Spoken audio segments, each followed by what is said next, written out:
Hello friends, आपका स्वागत है। सभी लोगों का स्वागत है, बहुत ही बहुत स्वागत है हाईवे क्लासेस पर।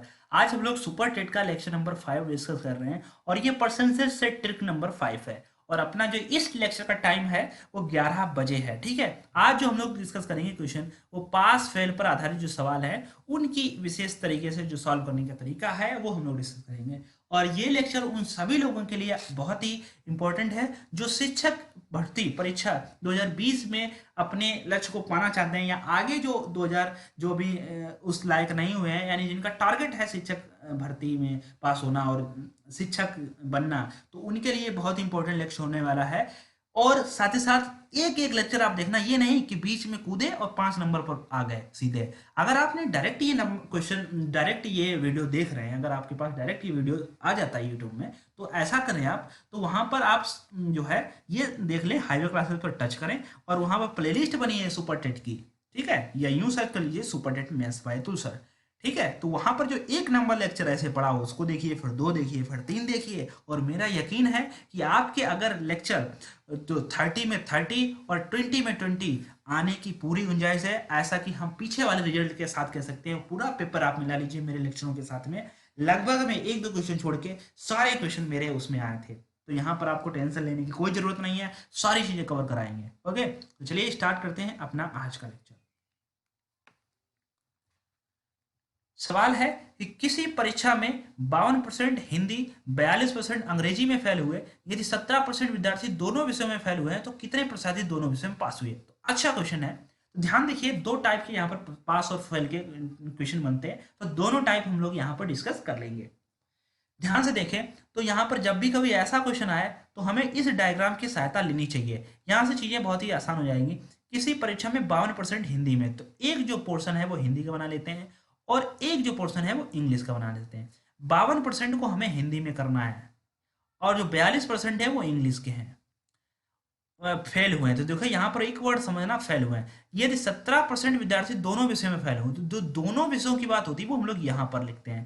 देखो ये लोग भी फेल हुए हैं और जो 17 हमने लिखा ये भी फेल हुआ है। तो खास कर ये चीज ध्यान रखें, जब हम वैल्यू इन डायग्राम में पुट करते हैं तो अगर आपने फेल यहाँ पर पुट किया है तो सब यहाँ भी जो होगा वो भी फेल होगा, यहाँ भी फेल होगा। तो अगर आप फेल फेल पुट कर रहे हैं तो वैल्यू फेल फेल की पुट करो। अगर आप पास पास की वैल्यू यहाँ पर पुट कर रहे हैं तो फिर आप सारी वैल्यू पास पास की पुट कर लो।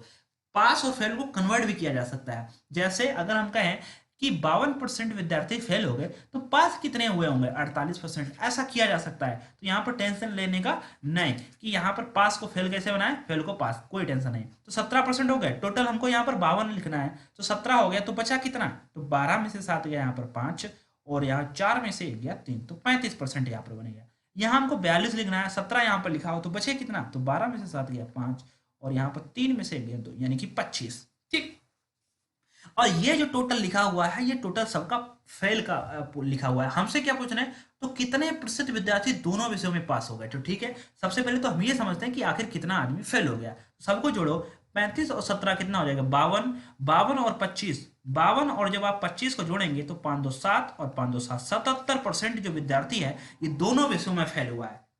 ठीक है, दोनों विषयों का मतलब है हिंदी और इंग्लिश में कुल मिलाकर जो फेल हुए हैं वो 77% है। केवल अगर कॉमन की बात करेंगे तो वो कॉमन 17 है, लेकिन अगर दोनों विषयों की बात करेंगे हिंदी और इंग्लिश दोनों में कितना फेल हुआ है तो वो है 77।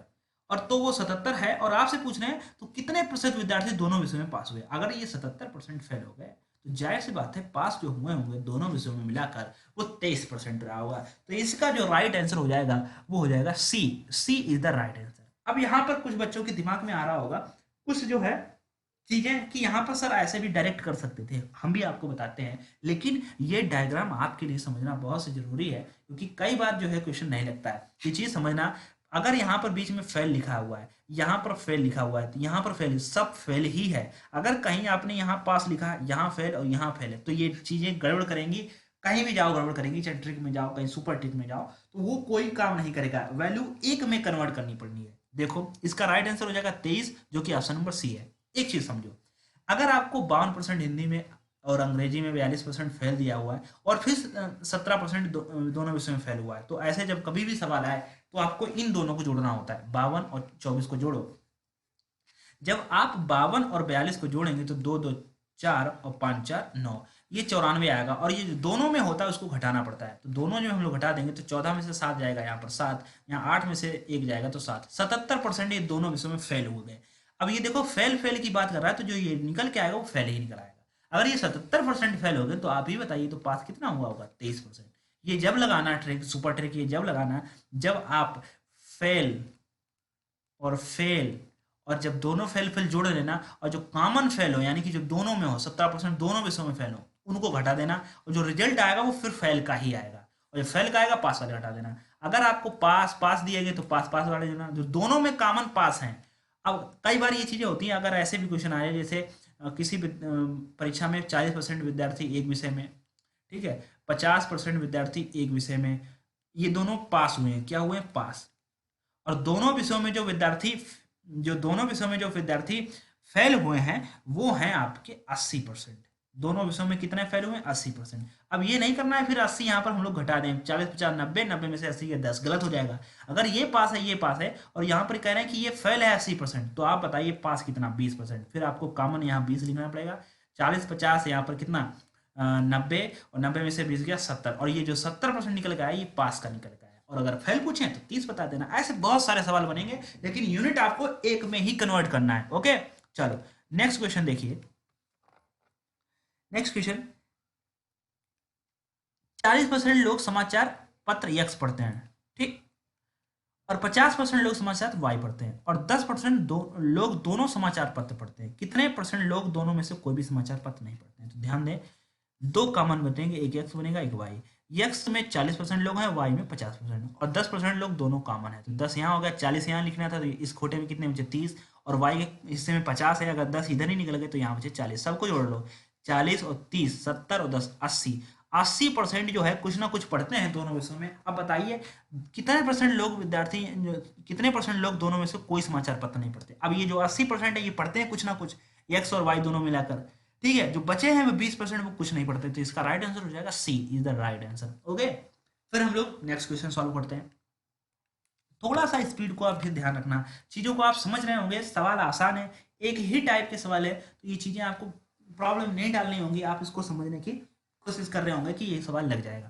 तो देखो, एक परीक्षा में 52% अंग्रेजी में अनुत्तीर्ण हुए, अनुत्तीर्ण देखो, और 42% गणित में। यदि दोनों विषयों में 17% अनुत्तीर्ण हो तो उन दोनों विषयों में उत्तीर्ण परीक्षार्थियों का प्रतिशत क्या होगा? ये बिल्कुल वही सवाल है जो अभी हमने आपको लगा के दिखाया है, बस यहाँ पर अनुत्तीर्ण शब्द का यूज किया गया है, और यहाँ पर भी अनुत्तीर्ण है, कोई दिक्कत नहीं। और आपसे पूछ रहे हैं उत्तीर्ण, अनुत्तीर्ण का मतलब होता है फेल, और उत्तीर्ण का मतलब पास। इसका राइट आंसर हम आपसे जानना चाहेंगे। तो यहाँ पर आप ये बताइएगा कि इस वाले सवाल का अनुत्तीर्ण ये कितना है। तो इस सवाल नंबर का हम लोग सवाल नंबर डाल देते हैं, इसका सवाल नंबर हम डाल दे रहे हैं 3, यानी कि आप बताइए 3 नंबर का आंसर क्या होगा। आप ऐसे लिखना, क्वेश्चन नंबर 3 का जो आंसर है वो ये है, ठीक। चलो नेक्स्ट देखो, ये लगा लेंगे आप लोग, कोई समस्या नहीं है। एक जो है खाना इधर बनाना, एक इधर बनाना, और ये इधर अंग्रेजी का लिख लेना, ये मैथ का लिख लेना, दोनों का लिखकर हमें दिखाओ कि आपको ये बात समझ में आई क्या, ठीक है। नेक्स्ट जो है कि एक विद्यालय में 90% छात्र अंग्रेजी में उत्तीर्ण हुए, ध्यान से देखो, 85% छात्र गणित में उत्तीर्ण हुए, और दोनों 150 दोनों में उत्तीर्ण हुए हैं। इन दोनों विषय में कोई भी छात्र अनुत्तीर्ण ना हुआ हो तो छात्रों की कुल संख्या ज्ञात कीजिए। क्या? तो छात्रों की हमें कुल संख्या बतानी है। ओके, देखिए, अब देखिए कहा गया एक विद्यालय में 90% छात्र अंग्रेजी में उत्तीर्ण हुए, तो अंग्रेजी में मतलब इंग्लिश में कितना? 90%। और गणित में कितना हुआ है? मैथ्स में कितना हुआ है? 85%, ठीक, उत्तीर्ण हुए। और 150 दोनों में अनुत्तीर्ण हुए हैं, दोनों में उत्तीर्ण हुए हैं। तो देखो यहाँ भी उत्तीर्ण का शब्द यूज है, यहाँ पर भी शब्द उत्तीर्ण का ही यूज है। इन दोनों विषयों में कोई भी छात्र अनुत्तीर्ण ना हुआ हो, दोनों विषयों में, तो छात्रों की कुल संख्या बताइए। देखो, अगर आपसे ये जानना है, आपको जो दिया गया है वो हम आपको बताएं, ये सवाल कैसे टारगेट किया गया है। देखो यहाँ पर ये 150 जो है दोनों उत्तीर्ण हुए हैं, दोनों विषयों दोनों में उत्तीर्ण हुए हैं, और आपको केवल एक अंग्रेजी में पता है, मैथ में। पहले तो इन दोनों को जोड़ो, कभी भी अगर ऐसा सवाल आए तो 5 और 9 8 17, 175% हो गए। अब कोई भी चीज आप ये बताओ, कोई भी चीज क्या 175% होती है? नहीं, 100% कोई भी चीज। जैसे हम कहें कि जो मैथ्स में पास हुए हैं वो 60% है, और जो जो इंग्लिश में पास हुए हैं वो 70%। ऐसे विद्यार्थी जो है, कुछ ऐसे भी विद्यार्थी हैं जो मैथ में भी और इंग्लिश में भी पास हुए हैं, वो कितने हैं? तो आपको अगर ऐसे जानना है तो सबको जोड़ो, 7 6 13, 130 हुआ। 130% नहीं होता है, 30% बाहर निकाल लो। ये 30% वही लोग हैं जो जो दोनों में पास हुए हैं। तो यही चीज आपको यहां पर हमेशा याद रखनी है। कभी भी अगर ऐसे आ जाए 2% दिया हो, फिर दोनों को पूछे, पहले दोनों को जोड़ो, और जो 100 से जितना एक्स्ट्रा होगा वो ही डबल चीजें, डबल बार काउंट होता है। ठीक है, जैसे ये डबल बार काउंट हो जाता है, ये चीज आप समझो। इन दोनों में कोई भी छात्र मृत्यु नहीं हो तो छात्रों की कुल संख्या है 150 दोनों में है। और जब हम लोग 100 से कितना जाता है 75% जब हम लोग निकाल लेंगे, 75% का मतलब होता है कि अंग्रेजी और मैथ दोनों में जो कॉमन से चीजें हैं वो 75% ऐसे स्टूडेंट हैं जो दोनों में पास हुए 75%। तो दोनों में यहाँ कितना बोल रहा है 150, तो हम लोग काट सकते हैं 75 का डबल 150। 1% बराबर 2, तो 100% बराबर कितना 200, यानी कि टोटल छात्रों की जो संख्या आएगी वो सी इज द राइट आंसर, 200 इसका राइट आंसर हो जाएगा। ओके, जो इसका सही आंसर हो जाएगा वो 200 है। आगे बढ़ते हैं हम लोग। एक सर्वे में 30% लोगों के पास सेलुलर टेलीफोन है और 75% लोगों के पास पर्सनल कंप्यूटर पाया गया। 25% लोगों ने पास सेलुलर टेलीफोन और पर्सनल कंप्यूटर दोनों हैं, तो लोगों का वह प्रतिशत जिनके पास सेलुलर टेलीफोन या कंप्यूटर दोनों या दोनों हो गए। ठीक है, तो देखो यहाँ पर हम लोग दो डायग्राम बनाते हैं। तो यहाँ देखिए 30% लोगों के पास सेलुलर टेलीफोन है, सेलुलर टेलीफोन, और 75% लोगों के पास, 75% लोगों के पास यहाँ 30 और यहाँ 75% लोगों के पास पर्सनल कंप्यूटर है। ठीक है, यदि 25% लोगों के पास सेलुलर टेलीफोन और पर्सनल कंप्यूटर दोनों है, तो भैया 25 को हम लोग यहाँ लिखेंगे, अगर 30 है तो 5 यहाँ हो गए, 75 में 25 इधर नहीं गए, इधर हो गए 50। और दोनों में अगर हम ये जानना चाहें कि दोनों में जो ऐसे कितने लोग हैं जिनके पास सेलुलर सेलुलर टेलीफोन और पर्सनल कंप्यूटर दोनों है, ये कैसे पता लगेगा, सबको जोड़ लो, 50 और 25, 75 और 5, 80% लोग ऐसे हैं जिनके पास दोनों चीजें हैं। 80% में है, तो पूछ क्या रहा है, तो लोगों का वह प्रतिशत जिनके पास सेलुलर टेलीफोन या पर्सनल कंप्यूटर या दोनों हो। तो आपको ये पूछा जा रहा है कि ऐसे टोटल कितने लोग, टोटल ये नहीं पूछ रहा कॉमन कितने लोग, कॉमन तो उसने बोल ही दिया 75।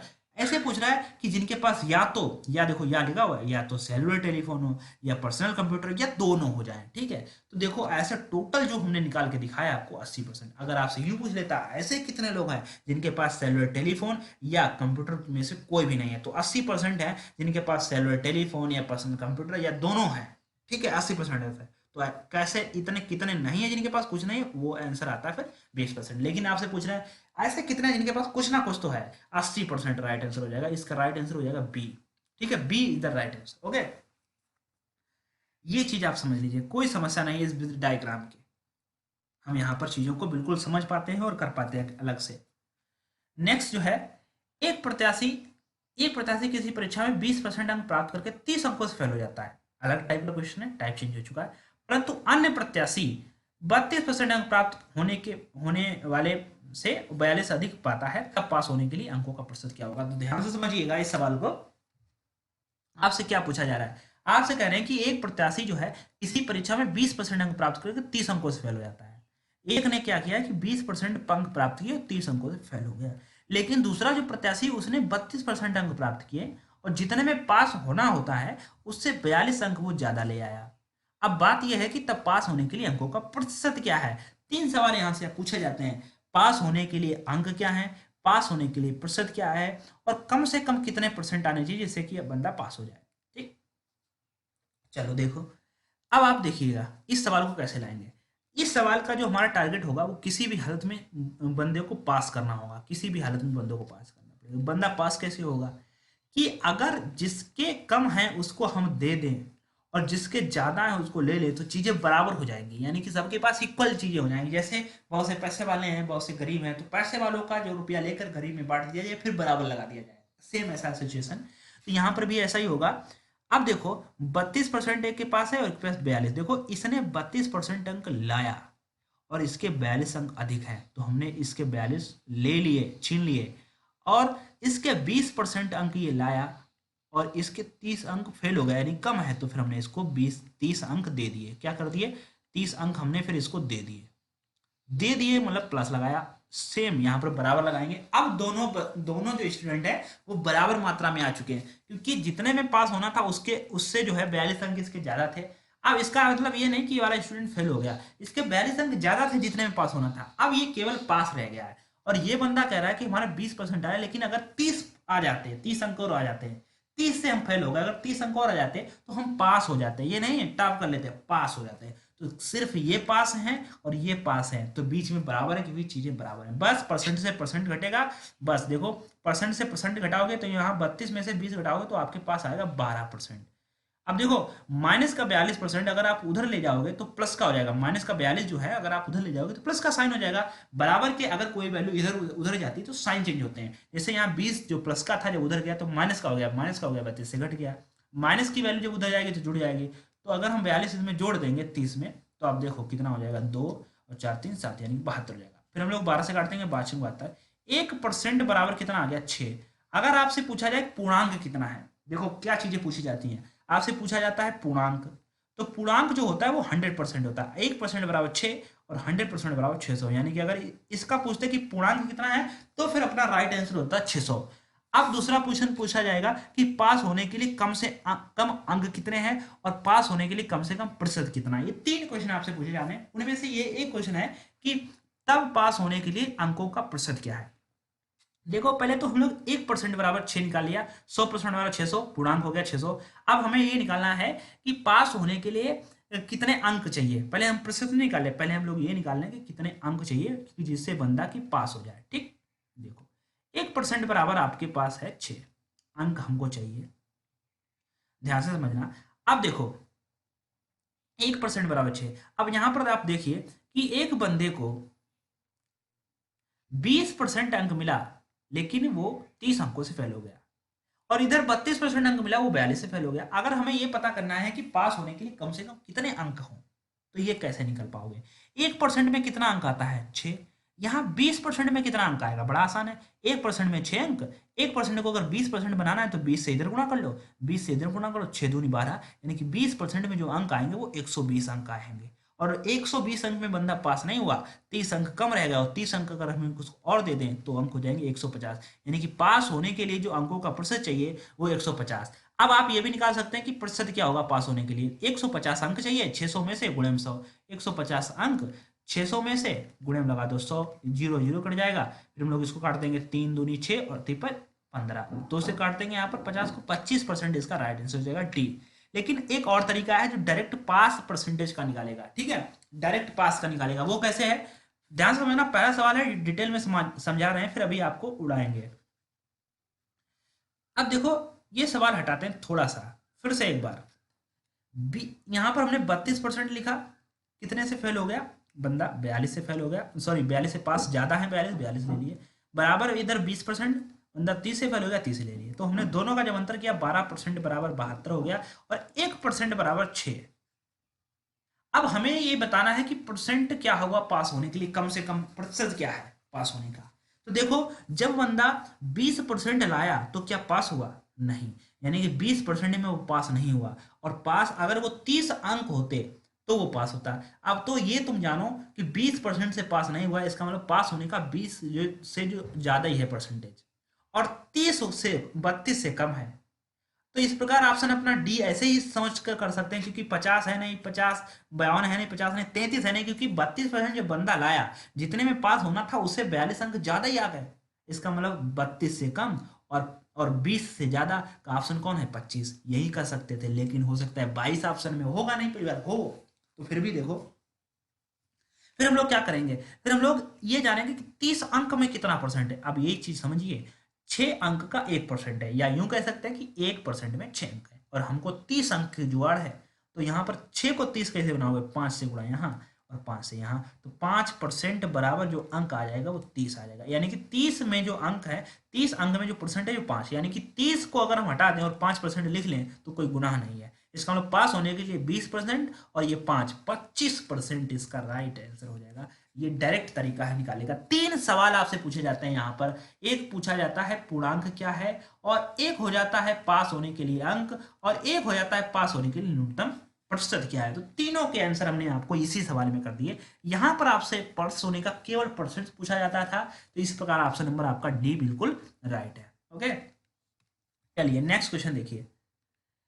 किसी परीक्षा में इंग्लिश में 70% और गणित में 80% अभ्यर्थी पास होते हैं, 10% दोनों विषयों में फेल हो जाते हैं। तो ध्यान से देखो, अब की बार यहाँ पर दोनों विषयों में पास है और 10% दोनों विषयों में फेल होते हैं। यदि 144 अभ्यर्थी दोनों विषयों में पास होते हैं तो अभ्यर्थियों की कुल संख्या क्या होगी? तो फिर देखो, यहाँ पर हमने एक डायग्राम बनाया ऐसे करके, और यहाँ पर जो दिया गया है वो 70% इंग्लिश और मैथ में जो है 80%। ठीक, अभ्यर्थी पास होते हैं। और यहाँ पर जो आपको दे रहे हैं कि 10% दोनों विषयों में फेल होते हैं। अगर हम यहाँ पर 10% दोनों विषयों में फेल लिख लेंगे और 70% यहाँ दोनों में पास हैं, क्योंकि यहाँ पास, अगर यहाँ 70 पास हैं तो हम बोल सकते हैं कि 30% फेल है। अगर यहाँ पर 80% पास है तो हम बोल सकते हैं 20% फेल है। अगर इंग्लिश में 30% को फेल करना है, 10 इनके हिस्से में आ गए तो 20 यहाँ लिख लो, और 80% 20% यहाँ फेल हो गए, 10 यहाँ हो गए, 10 यहाँ लिख लो। टोटल सबको जोड़ लो, 20 और 10 30 और 10 40, यानी कि सब जो फेल हुआ है वो 40% फेल हुआ है। आपको ये 144 क्या है? 144 अभ्यर्थी दोनों विषयों में पास हुए। अगर 40% दोनों विषयों में फेल हुए हैं तो पास कितने हुए? 60%। और 60% की वैल्यू जो तुम्हें दी गई वो 144। हम लोग यहाँ से काट कर सकते हैं, 6 कम 6 और 6 दूनी 12 बचे 2 हो गए 24, 6 चौक 24, यानी कि 10% बराबर जो वैल्यू है 24 की। आपसे क्या पूछ रहे हैं? तब अभ्यर्थियों का कुल प्रतिशत क्या होगा? तो कुल प्रतिशत का मतलब होता है 100%। अब 10% 24 को बता रहा है, 100% कितने को बताएगा? 240 को। बस 10 से गुणा कर लो, इधर भी 100% हो जाएगा 240। इसका राइट आंसर हो जाएगा सी। तो इस प्रकार आप देख रहे होंगे चीजों को थोड़ा तोड़ मड़ोड़ के रखा गया है। थोड़ा सा ये सवाल हम आपको ऐसे भी लगा के दिखा सकते हैं। कैसे? कि दो गोले हमने बनाए, एक इंग्लिश का बनाया और एक बनाया मैथ का। इंग्लिश में हमको 70% बंदों को पास करना है और मैथ में हमको 80% बंदों को पास करना है। ठीक, और हमारे पास जो इंफॉर्मेशन है ये पास की है और ये दी रखी है 10% फेल की। तो 10% फेल की, जैसा कि हमने बताया, अगर इसमें भरना है आपको तो फिर पास पास भर दो या फिर फेल फेल वाले भर लो। यहाँ पर दो चीजें दी गई हैं। अब 10% अगर दोनों विद्यार्थी फेल हैं तो अगर पास अगर हम पूछ ले तो 90% पास है, तो इसका मतलब ये दोनों में 90% पास है। यहाँ पर 90% हम लोग लिख लें। और इसमें तो 70% ही था और इंग्लिश में गोला 70 का ही था, लेकिन आपने 90 तो इधर ही लिख लिया। इसका मतलब यहाँ से अगर आप 20% घटा दें तो बात बन जाए। 20% माइनस के लिख लें, 90 में से घट जाएगा, बचेगा वैल्यू 70। और यहाँ पर 80% है और यहाँ तो 90 इसी में लिखे बैठे हो, तो आप सोच रहे होंगे कि माइनस का 10% कहीं से यहाँ हो जाए। तो सबको जोड़ लो। अब जो वैल्यू लिखी है ये भी पास की लिखी थी और ये भी पास पास की लिखी हुई है। ठीक है, ठीक है, ओके। तो अब हम लोग देखिए, अब हम लोग देखिए, क्योंकि इंग्लिश में 70% पास करना था, 70% पास है 90 और माइनस के 20 कितने होते हैं? 70 होते हैं। सबको जोड़ लीजिए। सबको जोड़ने का मतलब ये नहीं कि 90 और 20 110 और 10 120, सही से होश में जोड़ना। तो 90 ये प्लस के हैं और माइनस के 30 है, 90 ये प्लस के हैं और माइनस के 20 माइनस के 30, तो कितने हो गए? माइनस के 30। और 90 में से 30 घट गए तो कितना बचा? 60% पास है। और जबकि आपका ये इन्फॉर्मेशन कह रहा है कि 144 पास हैं, तो 6 से जब हमने काट दिया तो 24 आया। 10% बराबर 24। कुल पूछ रहे हैं, कुल का मतलब होता है 100%। तो 10% 24 को बताएगा, 100% 240 को बताएगा। राइट आंसर सी हो जाएगा। ये चीज आपने मैंने लिखी है, क्या ये लिखने की जरूरत है? तो 90 में से 20 गया 70, 70 में से 10 गया 60, 60% बराबर 144, 100% बराबर 240। ठीक है, राइट आंसर हो जाएगा। आप सभी लोग समझ गए होंगे। चलिए हम लोग आगे बढ़ते हैं और चीजों को समझते हैं, और क्वेश्चन है उनको भी करते हैं। किसी परीक्षा में किसी प्रत्याशी ने 30% अंक प्राप्त किए, 6 अंकों से फेल हो गया। अन्य प्रत्याशी 40% अंक प्राप्त किए और जितने में पास होना था उससे 6 अंक अधिक हैं। अधिकतम अंक बताइए। अधिकतम अंक का मतलब होता है पूर्णांक। क्या मतलब होता है? पूर्णांक। और कभी भी पूर्णांक का मतलब अगर आपसे पूछा जा रहा है, इसका मतलब वो 100% पूछ रहे हैं। और 100% की वैल्यू हम लोग बिना लिखे, बिना पेन उठाए कर कैलकुलेट कर सकते हैं। कैसे? हमेशा ध्यान रखना, परसेंट परसेंट में से घटाया जाता है। तो 40% और 30% दोनों को अगर हम घटा दें तो वैल्यू आएगी 10%। और एक बार फेल हो और एक बार ज्यादा हो, यानी कि एक बार अंक फेल होने का मतलब होता है कि कम रह गए अंक, और अधिक का मतलब होता है ज्यादा हो गए। अगर एक बार फेल हैं और एक बार ज्यादा है तो इन दोनों अंकों को जोड़ा जाता है। और 6 और 6 कितना हो गया? 12। इधर आपने देखा था परसेंट का हो गया था, 10% बराबर हम लोग कह सकते हैं 12 और 100% बराबर कह सकते हैं 120, यानी कि यूं भी कह सकते हैं। इसका राइट आंसर बी हो जाएगा। ठीक है, फिलहाल एक बार फिर से करके देखते हैं। तो यहाँ 40% अंक प्राप्त किए, ज्यादा वाले पहले लिख लेते हैं क्योंकि माइनस का साइन इधर उधर नहीं करना पड़ता है। 40% हो गए, ज्यादा थे 6 अंक। करें, वह कह रहा है कि जितने में पास होने वाले न्यूनतम अंकों से 6 अंक ज्यादा थे, तो 6 अंक ले लिए, बराबर लगाएगा। और 30% में जिसको मिले वो 6 अंकों से फेल हो गया। फेल हो गया तो मतलब हमने कहा इसको दे दो। अब परसेंट इधर जाएगा, घट जाएगा, 10% बचेगा। माइनस का 6 इधर आएगा, जुड़ जाएगा, 12 हो जाएगा। ये माइनस के जुड़ क्यों गए? क्योंकि जब बराबर की जब वैल्यू इधर आती है तो माइनस का प्लस हो जाएगा और ये प्लस का माइनस हो जाएगा, इसीलिए 40 में से घटेगा। 10% बराबर 120। अधिकतम अंक पूछ रहा है, अधिकतम का मतलब होता है पूर्णांक, और पूर्णांक का मतलब अभी हमने बताया आपको कि वैल्यू 100% की आपसे पूछी जा रही है। 10% बराबर 10% बराबर 12 है, और 100% बनाना है तो जीरो एक इधर एक जीरो इधर, इसका right answer 120। Option number B is the right answer. Okay, आप लोग कर लेंगे।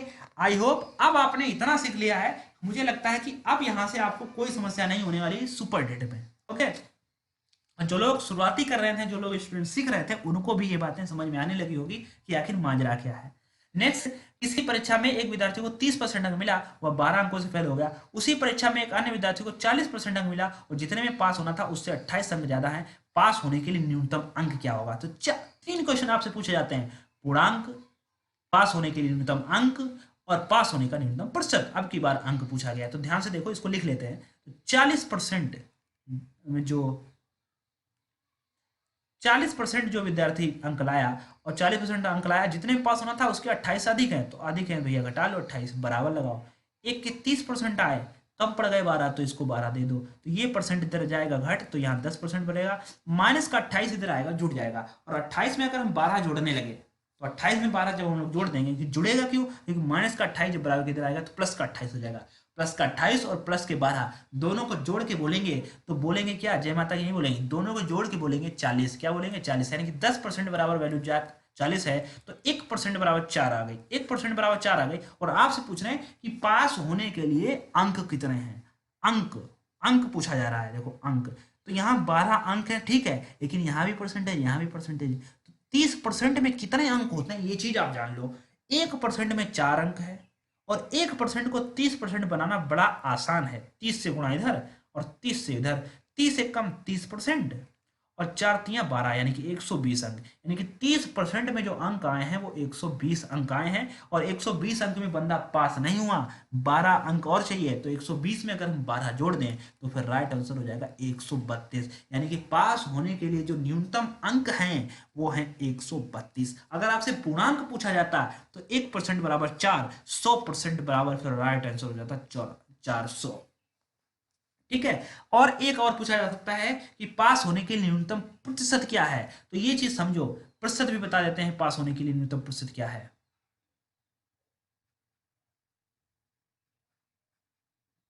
ठीक, 1% बराबर 4 आ गया। ठीक, अब आपने प्रतिशत निकालना है, तो आप ये जानो 30% में बंदा पास नहीं हुआ है, 12 अंक का प्रतिशत कितना होता है? 1% 4 अंक, या कह सकते हैं कि 4 अंक में 1%, और हमें 12 अंक में कितने परसेंट होता है ये जानना है, तो 4 में 3 से गुणा करो, फिर 3 से इधर भी करनी पड़ेगी, यानी कि 30% बराबर 4 तियां 12 अंक, यानी कि 12 अंक में कितने परसेंट आते हैं? 30, यानी कि 12 अंक को हटाकर हम लोग 3% भी लिख सकते हैं, और 30% और ये 3 टोटल जो हुआ जाके वो 33%, इसका राइट आंसर हो जाएगा। आप चीजों को समझ चुके होंगे, इस क्वेश्चन के जरिए आपने और भी दिवस समझ लिया होगा। अब इस प्रकार के जितने भी क्वेश्चन होंगे, उम्मीद है कि आप कर पाएंगे। अगर किसी को कोई समस्या है तो वो आप हमें बता सकते हैं। ऐसा इस वाले जो जो क्वेश्चन का आंसर है वो हम आपसे चाहेंगे।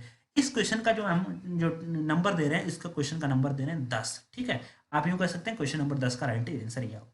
दिया है कि 20% अंक मिले, वो 24 अंकों से अनुत्तीर्ण हो गया, अनुत्तीर्ण मतलब कम रह गए। और अरविंद को 45% अंक मिले, वो 26 अंकों से उत्तीर्ण हो गया, मतलब 26 अंक ज्यादा आ गए। परीक्षा में उत्तीर्ण होने के लिए कितने प्रतिशत अंक चाहिए? 3 बातें आपसे पूछी जाती हैं, पूर्णांक, पास होने का अंक, और प्रतिशत। प्रतिशत तो आपसे यूं पूछा गया है कि परीक्षा में उत्तीर्ण होने के लिए कितने प्रतिशत अंक चाहिए। उम्मीद है अगर आप इसका आंसर कर दें तो मुझे खुशी होगी ये जानकर कि आप मैथ पढ़ रहे हैं और सीख रहे हैं। ठीक है, अगर आपको लेक्चर भी अच्छा लग रहा हो तो यार जरूर शेयर करना, थोड़ा सा सपोर्ट हाईवे क्लासेस को दें, जिससे कि हाईवे क्लासेस आपके साथ और भी अच्छे से आए, और भी सामने उभर के आए, चीज़ों को और भी अच्छे से लाए, विजुलाइज कराए। थोड़ा सा सपोर्ट आपसे चाहता है, ठीक है। तो इसके लिए छोटी सी रिक्वेस्ट है, विनम्र निवेदन है कि चीज़ों को आपको शेयर करनी पड़ेगी। आप जिस भी ग्रुप में जुड़े हुए हैं चीज़ों को शेयर कर दें तो अच्छा रहेगा। फिलहाल हम तो अपना काम कर रहे हैं, उम्मीद है कि आप भी कर देंगे। तो यहाँ पर इसका क्वेश्चन नंबर 10 हम दे रहे हैं आपको, ये 10 बनाकर। ठीक है, तो अब आपका इसका आंसर हम आपसे चाहते हैं, बड़ा आसान है आपको निकालना, कोई समस्या नहीं होगी। अगर किसी को समस्या नहीं होता है तो आप हमें बिल्कुल बिल्कुल हमें आप इसको मैसेज कर देना स्क्रीनशॉट के जरिए। एक क्वेश्चन और विविध टाइप का जो क्वेश्चन बनेगा उसको भी हम लोग यहाँ पर देख लेते हैं। देखो, एक क्वेश्चन कुछ इस प्रकार से है कि एक परीक्षा में ए को बी की अपेक्षा 25% अंक अधिक मिल गए, उसमें बी को सी की अपेक्षा 10% कम मिले, और सी को डी की अपेक्षा 25% अधिक मिले। तदनुसार डी को 500 में से 320 अंक मिले हों तो ए को कितना अंक मिला। तो कभी भी अगर ऐसा क्वेश्चन आ जाए, जो इन्फॉर्मेशन है जिनके नाम है पहले उनको लिखिए, जैसे यहाँ पर ए है, बी है, सी है, डी है। चीजों को फिर से देखो, ए को जो अंक मिला है वो बी की अपेक्षा 25% अधिक मिला है, यानी कि जो ए को अंक मिला है वो 25% अंक अधिक है। ऊपर को एरो बना देते हैं, अधिक का मतलब हो जाएगा, और नीचे को बनाए कम। फिर देखो इन्फॉर्मेशन है कि बी को सी की अपेक्षा 10% है, यानी कि बी को जो है वो सी की अपेक्षा जो है 10% कम, यानी कि 10% कम है तो एरो नीचे को। फिर कह रहे हैं सी को जो है डी की अपेक्षा 25% अधिक, यानी कि डी को जो है 25% अधिक मिले हैं सी को डी की अपेक्षा। तदनुसार डी को 500 में से 320 अंक, यानी कि डी के हिस्से में अगर 320 अंक आए हैं तो ए के हिस्से में कितने अंक आए हैं। बड़ा आसान है क्वेश्चन, इसका चलना बड़ा आसान है क्वेश्चन। देखो कैसे कि यहां से यहां पहुंचना, तो 320 लो आप, और 320 में 25% पहले बढ़ाओ, फिर सी के पास पहुंच जाएंगे। 25% बढ़ाने का मतलब होता है 125/100। जब हम लोग 125/100 को सॉल्व करेंगे तो आंसर आएगा 5/4। ठीक है, फिर हम लोग सी पर पहुंच गए। अब सी से 20 में पहुंचना है तो 10% कम करना है। 10% का मतलब होता है 90%, और 90% का मतलब होता है 90/100, और 90/100 को जब हम लोग 0 0 काटेंगे तो राइट आंसर हो जाएगा 9/10।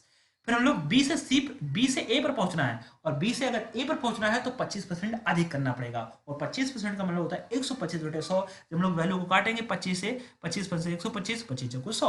अब देखो ये 0 से 0 कट गया, 4 गुणे 4, 4 चौको 16 होता है, 16 दूनी 32, और 5 दूनी ये देखो 10, और 5 ने 45, और गुणे में 10, तो 450 इसका राइट आंसर हो जाएगा। इसका मतलब ए को जो अंक मिला है वो 450 अंक मिला है, इसका बस यही राइट आंसर है। ओके, फिर हम लोग आगे बढ़ते हैं और देखते हैं, अगर विविध प्रकार के ऐसे क्वेश्चन हैं तो आपको उसी प्रकार से इंफॉर्मेशन दी जाएगी। चीजों को समझिए, आपको कोई क्वेश्चन अगर परसेंटेज से है या पूरी मैथ से कोई किसी को समस्या है तो आप हमारे जो टेलीग्राम ग्रुप पर है वहां सेंड करिए क्वेश्चनों को, वहां जुड़िए, बच्चों के साथ जुड़िए और देखिए। और नहीं तो फिर आप हमें व्हाट्सएप कर दीजिए, तो ज़्यादातर कोशिश करेंगे तो आप अपने टेलीग्राम चैनल पर ही, वहाँ ग्रुप पर ही सेंड करें, क्योंकि व्हाट्सएप पर थोड़ा सा, वहाँ पर बच्चे हैं, चीज़ों को और भी ज़्यादा चीज़ें होंगी, वहीं आपको रिप्लाई मिल जाएगा। नहीं आता है तो फिर हम कर देंगे। ओके, क्वेश्चन अच्छा हुआ तो आपका इंक्लूड भी कर लिया जाएगा।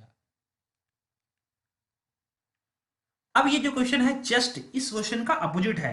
अब की बार हम लोग डी से ए की तरफ बढ़े थे, अब ए से डी की तरफ बढ़ना है। तो देखो, एक परीक्षा में जिसमें पूर्णांक 500 थे, ए को जो अंक मिला है वो बी की अपेक्षा 10% कम है। तो देखो ए को जो अंक है, और बी है, और सी है, और डी है, ए को बी की अपेक्षा 10% कम है, यानी कि ए को जो अंक मिला हुआ है वो बी की अपेक्षा 10% कम है, यानी कि 10% कम मिला हुआ है बी से।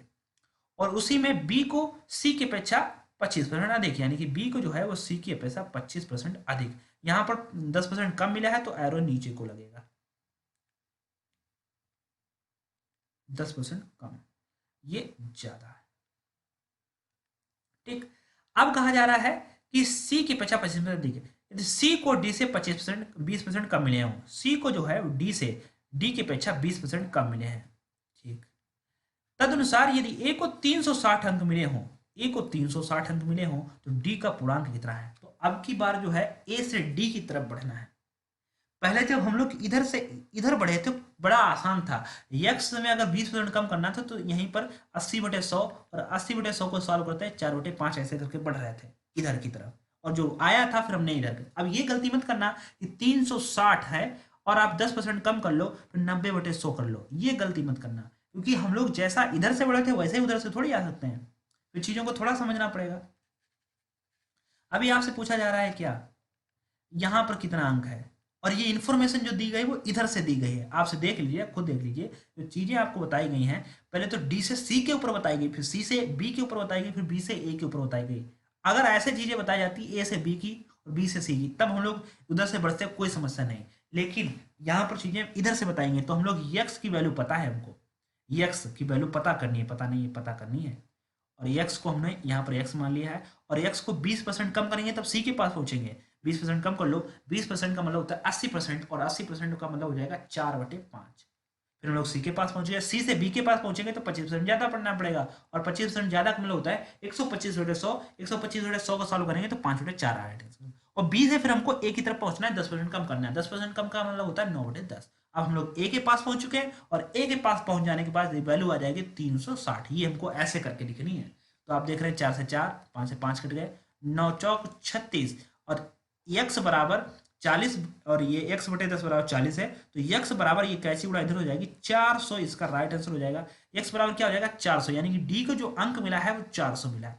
अब ध्यान से देखें तो d को पूर्णांक के कितने प्रतिशत अंक प्राप्त हुए। अब ये नहीं पूछा गया कि d को कितना अंक मिला, अगर आपसे अंक पूछते तो फिर 400। अब पूर्णांक कितना था ये जानिए, पूर्णांक था 500। अब अगर आपको देख रहे हैं कि डी को जो है 400 अंक मिला है 500 में से, तो कितना परसेंट होगा, बड़ा आसान है। 400 अंक मिले हैं कितने में से, 500 में से, गुणे में क्या लगाते हो 100, 0 से 0 ये 2 काट दिए, 5 8 40, 80% इसका राइट आंसर होगा। इस प्रकार B is the right answer. बहुत अच्छा क्वेश्चन था, दोनों क्वेश्चन अच्छे थे, इधर से भी हो गया उधर से भी हो गया, परसेंटेज भी निकल गया। ओके, तो परसेंटेज निकालना आसान है ना। जैसे 600 में आपके कितने अंक आए थे, 420 आए थे, तो फिर कितना परसेंट बना था, 70% बना था। ऐसे करके आपने सॉल्व किया होगा ना चीज़ों को। तो इस ऐसे ही बड़ा आसान है परसेंटेज निकालना। जब हाई स्कूल का पेपर दे के आए थे बड़ा खेल होता था कि यार तुम्हारा कितना परसेंट कैसे निकालते हो, बड़ा आसान था, पता ही नहीं था। 6 से भाग करना होता है, 600 का पूर्णांक है 6 से भाग कर लो, 1200 का पूर्णांक है 12 से भाग कर लो, 1800 का बीएससी में पूर्णांक होता है तो 18 से भाग कर लो, चीज जो टोटल करके अंकों का। ठीक है, चलिए आगे देखते हैं। और आज के लिए हम इतना ही रखते हैं। काफ़ी चीज़ें उम्मीद है हमने आपको सिखाने का बेहद प्रयास किया, काफ़ी मेहनत की। अगर आपको पसंद आया हो तो ज़रूर ज़रूर शेयर करना और ज्वाइन करना हमारे यूट्यूब चैनल को। और ऑल नोटिफिकेशन पर एक चीज़ ध्यान रखें, नोटिफिकेशन अगर नहीं आता है तो ऑल नोटिफिकेशन क्लिक करो, ऑल नोटिफिकेशन पर। Okay, thank you. हम लोग नेक्स्ट लेक्चर में मिलते हैं। बहुत ही बहुत धन्यवाद सभी लोगों का।